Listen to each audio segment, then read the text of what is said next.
Hello. Today we're going to be talking about the pitfalls of using recursion in our programming with data structures. Right.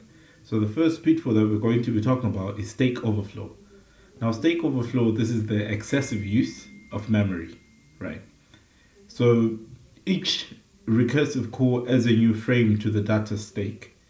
If the recursion depth is too large, for example when processing very large or deep tree structures, the stake runs out of space and causes a stake overflow. Now, what can we do to avoid a stake overflow?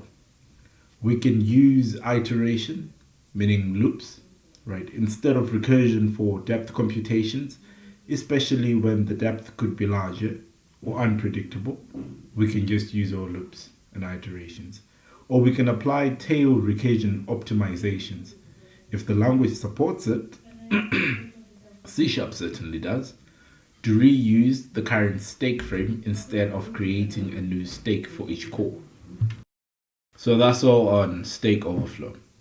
Now the second pitfall that we're going to talk about is redundant computation. In other words, we're saying poor performance, right? Some recursive solutions, especially in problems like computing Fibonacci numbers, recompute the same result multiple times. This leads to exponential time complexity and waste of resources, right? Now, how would we tackle this? We can use memorization, right? This is using our cache memory to retrieve previously computed results for reuse, right? This avoids recalculation of the same subproblems.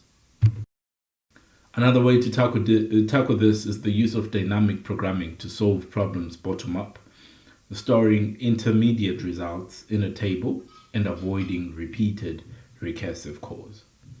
Well, those are the two pitfalls that we spoke about today in using recursive and redundant computation. Thank you.